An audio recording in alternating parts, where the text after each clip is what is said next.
Madalas kapag sinabing sitaw, most likely inaadobo yan. Pero sa ngayon, ile-level up natin. Yung tipong kurot ka ng kurot sa kanin. Tapos hindi mo namamalayan, ubos na pala. Dahil sa sarsa pa lang nito mga idol, nako ulam na. Subukan mo rin ganitong luto. For sure, magugustuhan mo ito. Hey, what's up ulit mga idol? Panibagong araw muli, panibagong ulam ideas na naman po ang aking isi-share for today's video.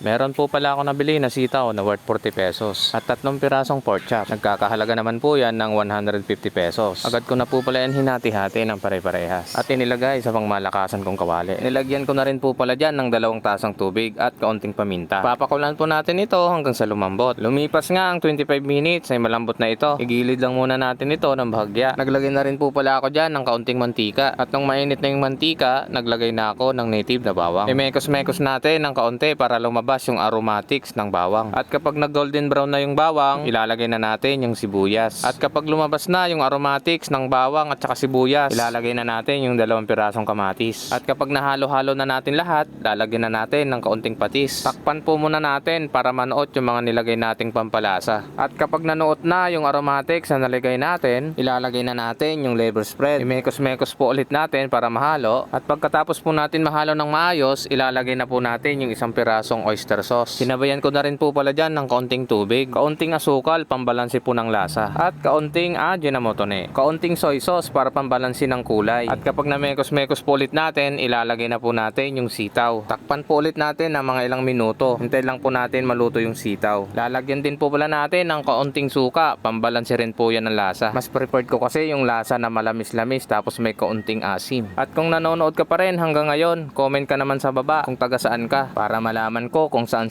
nakakarating itong niluluto ko. Maraming salamat po. Shoutout po pala sa lahat ng nag-comment sa niluto ko noong nakaraan. Si Idol May Lencalio ng Batangas, Links Harmony ng Hiroshima, Japan, Manang Bulit ng Abu Dhabi, Bonjet Angeles ng Cainta, Rizal, Ronelia Alingkao ng Kalinga, Apayao, Jesse Virgino ng Paniki, Tarlac, Shiriza Jade ng Laguna, at si Idol Boy Lusay ng Bohol. Nakakataba lang po talaga sa puso dahil nakakarating sa iba't ibang lugar yung mga niluluto ko. Maraming salamat sa walang sawang suporta mga idol. I love you all. At dahil all goods na itong niluluto natin, sesentensyahan na po natin ito kung pasok na ba ito sa ating panglasa. At kung nagustuhan mo po itong niluluto ko, pakipusuan naman po. Pa-share na rin at pahit ng follow. See you po ulit sa next vlog ko. God bless you all.